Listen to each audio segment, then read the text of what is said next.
যারা ভাড়া বাসায় থাকি তাদেরকে কিছু কিছু বাড়িওয়ালা মনে করে তাদের কোনো মান সম্মান নেই।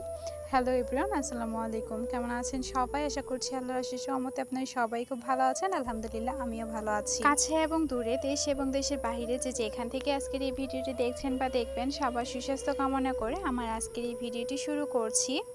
ভিডিওটি শুরু থেকে শেষ পর্যন্ত দেখার অনুরোধ জানাচ্ছি। আপনাদের সাথে আজকে কিছু কথা শেয়ার করতে যাচ্ছি যে এই ঘটনাগুলো আমার সাথে প্রতিনিয়ত ঘটে যাচ্ছে।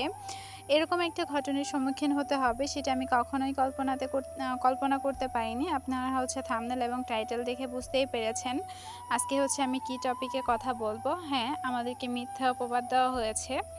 তো সেই কথাটাই পরে আসছি, কি হচ্ছে সেটাই বলে নিই। একটা বাচ্চা কথার ভিত্তিতে আমাদের এইখানে কিছু প্রভাবশালী মানুষ আছে যারা আসলে আমাদেরকে চুর অপবাদ দিয়ে এলাকা থেকে বের করার প্রস্তুতি নিচ্ছে। তো মূল ঘটনাটা আপনাদের সাথে শেয়ার করছি। যেহেতু আমার বড় ছেলেটার বয়স 7 বছর, তো সে কিন্তু একটু চঞ্চল টাইপের, একটু দুষ্টামি করে। বাচ্চা থাকলে বাচ্চাদের সাথে যাবে, সেটাই কিন্তু স্বাভাবিক। বাচ্চাদের সাথে খেলাধুলা করবে, সেটাই স্বাভাবিক। তবে আমার ছেলে বলে বলছি না, সে খেলাধুলা করে কিন্তু কখনো কারো জিনিস চুরি করে বাসায় নিয়ে আসে না। ও যেই ছেলেটার সাথে খেলাধুলা করতো সেই ছেলেটা একটা বাসা থেকে ব্যাট নিয়ে এসেছে। তো যাদের ব্যাট হারিয়েছে তারা বলছে যে তাদের 2টা ব্যাট হারিয়েছে। তো ওই ছেলেটা হচ্ছে একটা ব্যাট বের করে দিয়েছে। তো ওই ছেলেটা বলেছে আমার ছেলে নাকি ব্যাট চুরি করেছে। তো হঠাৎ করে একটা লোক এসে আমার ছেলেকে ধরে নিয়ে যায় বাসা থেকে। তো আমি হচ্ছে পিছন পিছন যাই, পরে বিষয়টা বুঝতে চেষ্টা করি যে কি হয়েছে। পরে দেখলাম যে সরাসরি আমার ছেলেকে আসলে চোর বলা হয়েছে, যে আমার ছেলেই নাকি চুরি করেছে। ওই লোকটা আমার বাসায় এসেছে, অথচ আমাকে একটাবারও বলেনি যে আপনি বাসা খুঁজে দেখেন ও ব্যাট নিয়ে এসেছে কিনা। বাচ্চা মানুষ যেহেতু আনতেই পারে। তো এরকম কোনো কথা না বলে সে সরাসরি এলাকার লোকজনদেরকে বলতেছে যে আমার ছেলে নাকি চুরি করেছে। তো এইটা শোনার পর আমার ভীষণ রাগ উঠেছে। আর যারা এই কথাটা বলেছে তাদের গোষ্ঠীর লোকজনই কিন্তু চুরি করে। তো আমি এক পর্যায়ে হচ্ছে প্রতিবাদ করি। তো যখন প্রতিবাদ করতে যাই তখন তারা আমাকে এরকম বলে যে সবগুলোকে এলাকা থেকে বের করে দিব, কোনো চোর তারা এলাকাতে রাখবে না। তো তখন আমি বলি যে আপনারাই তো চুরি করেন, মানুষের ছাগল চুরি করেন, মানুষের বাসায় ডাকাতি করেন। তো এই কথা বলাতেই ওনারা আমাদেরকে হচ্ছে এলাকা থেকে বের করে দিবে। ওরা যেই বাসায় মানে বাড়িওয়ালাদের যে রাস্তা সেখান দিয়ে হাঁটতে দিবে না, আমরা যেই বাসায় ভাড়া থাকি সেখান দিয়ে যাতায়াত করব। এই নিয়ে আসলে অনেক ঝামেলা হচ্ছে আমার সাথে। আমি কিন্তু ঝগড়াঝাটি পছন্দ করি না, কিন্তু কোনো অন্যায় আমি সহ্য করতে পারি না।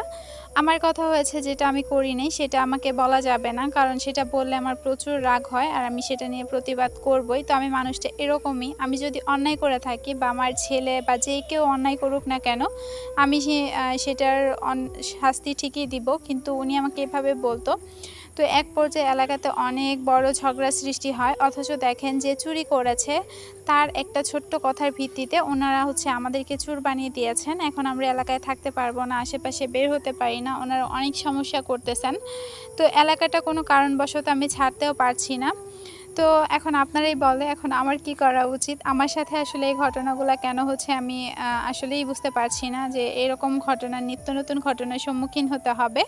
তো যাই হোক, ভিডিও রিলেটেড কোনো কথাই আপনাদের সাথে শেয়ার করতে পারিনি, অনেক তো বকবক করে ফেললাম। তো চলেন, এই ভিডিওটা হচ্ছে আজকেরই একটা ভিডিও। তো ভয়েস ওভার করতে করতে একটু দেরি হয়ে গেছে। তো দুপুরে পরপরই 3টা থেকে ভিডিওটা স্টার্ট করেছিলাম। তো আপনাদের ভাইয়া মাছ নিয়ে এসেছিল। তো মাছ কেটে ধুয়ে ফ্রিজে রেখে আমি হচ্ছে উঠানটা একটু ঝাড়ু দিয়ে নিচ্ছি। দেখতে পাচ্ছেন কি পরিমাণ ময়লা হয়েছে। আমি কিন্তু বেশ অনেকটা পরিমাণ অসুস্থ, যার কারণে সব কাজই একটু ঢিলে হয় আমার। আর দেখা যাচ্ছে সব কাজ জমিয়ে তারপর করতে হয়, আগে করার কোনো উপায়ই থাকে না। আর এদিকে দেখেন আমার বাবাটা প্যান ছাড়াই দৌড়াদৌড়ি করতেছে। আপনারা মনে কিছু নেবেন না, আমি যথেষ্ট পরিমাণ হাইড করে দেওয়ার চেষ্টা করেছি, তারপরে ও যেহেতু ভিডিওতে চলে এসেছে কিছু করার নেই। আমি ঝাড়ু দিয়ে ময়লাটা ফেলে দিচ্ছি। আর ও হচ্ছে প্যান্ট পরে না, তার একটাই কারণ একটু পরে পরে হচ্ছে যে পরিমাণ গরম, এই যে দেখেন কল ছেড়ে হচ্ছে কলের নিচে গিয়ে বসে থাকে, যার জন্য প্যান্টটা পরনে রাখতে পারে না। এদিকে বেশ কিছুদিন আগে হচ্ছে লাকড়ি দিয়ে রান্না করেছিলাম, সেই থালাবাটিগুলো আর ধোয়া হয়নি, সরি হাঁড়ি পাতিলগুলো আর ধোয়া হয়নি। তো এখন সেইগুলাই মেজে নিচ্ছি। আর আপনাদের কাছে ছোট্ট একটা অনুরোধ করে নিচ্ছি, যারা ভিডিওর এই পর্যন্ত আমার সাথে আছেন তাদেরকে প্লিজ একটা ছোট্ট অনুরোধ করছি, যদি ভিডিওতে একটা লাইক দিয়ে না থাকেন প্লিজ একটা লাইক দিয়ে দিবেন। আপনি যদি আমার চ্যানেলে নতুন ভিজিট করে থাকেন, আমার চ্যানেলটি সাবস্ক্রাইব করে না থাকেন, চাইলে চ্যানেলটি সাবস্ক্রাইব করে পাশে থাকা বেল অপশনটি প্রেস করে অল অপশনটি সিলেক্ট করে দিতে পারেন। এতে করে আমি যখনই ভিডিও আপলোড করব নোটিফিকেশান পৌঁছে যাবে আপনার কাছে। অলরেডি 8টা বাজে আর আমি এখন ভয়েস ওভার করতেছি। আমি জানি না কখন ভিডিওটা আপলোড করব, আজকে না হলে হয়তো বা পরের দিন আপলোড করব।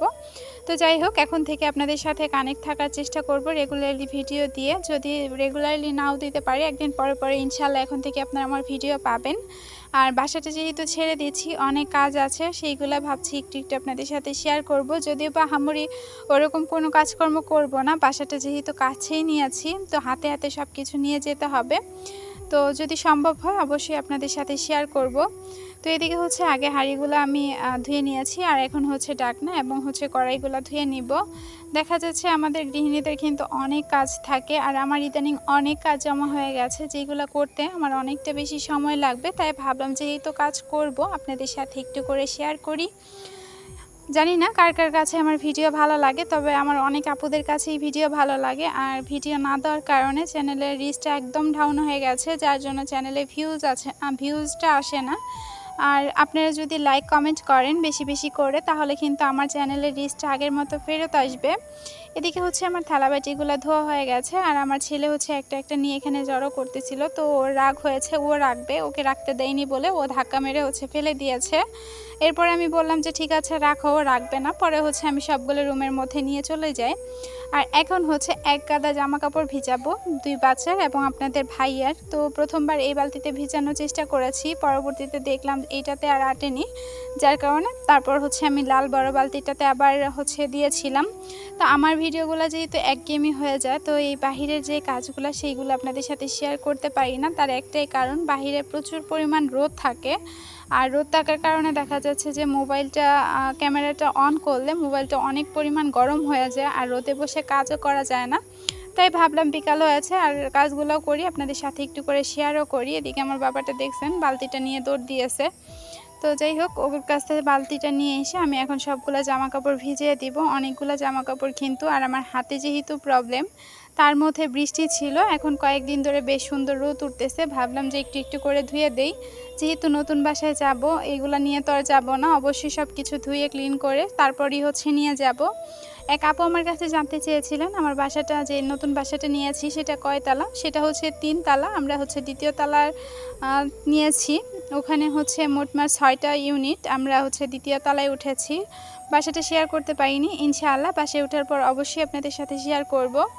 আর এই তো এখন আপনাদের ভাইয়ের জামা কাপড়গুলো ভিজিয়ে দিয়েছি। ওর জামা কাপড়গুলো প্রতিনিয়তই ধোয়া হয়, তারপরে এইগুলো জমে গিয়েছিল, তো সেটাই ধুয়ে দিয়েছি। যেহেতু অফিস করে, নোংরা অবস্থাতে থাকতে পারবে না, তো ওর কাপড় কম বেশি আমি প্রতিদিনই ধুই, কিন্তু বাচ্চাদের কাপড়টা ঢিলে দিয়েছিলাম, যার কারণে এতগুলো জমে গিয়েছে। কাজ করতে করতে গলাটা কিন্তু ভীষণ শুকিয়ে গিয়েছিল। এদিকে বাচ্চারা বলতেছে আম্মু শরবত খাবো, তো আমি ভাবলাম যে দাঁড়াও একটু শরবত করি। আর চিনিটা আসলে আমি খেতাম না, ওদের জন্য খেতে হচ্ছে, তো অল্প করেই গুলিয়ে নিয়েছি। আমি পানি খেয়েই পেট ফুল করে ফেলেছি, আর ওদেরকে শরবতটা বানিয়ে দিচ্ছি, ওরা খেয়ে নিবে। শরবতটা খাওয়ার পর আরও অনেক কাজ করে নিয়েছি, যেগুলো ক্যামেরা বন্দি করি নাই। আর এখন কাপড়গুলো মেলে দিচ্ছি। আসলে ইচ্ছে থাকা সত্ত্বেও অনেক কিছু ভিডিও করা যায় না, কারণ ভিডিও লেন্থ অনেক বড় হয়ে যায়। এমনিতেই ভিডিওটা 9 মিনিটের উপরে হয়ে গেছে। যতটুকু সম্ভব হয়েছে ততটুকু আপনাদের সাথে শেয়ার করার চেষ্টা করেছি। তো এখন কাপড়গুলো ধুয়ে আমি মেলে দিচ্ছি।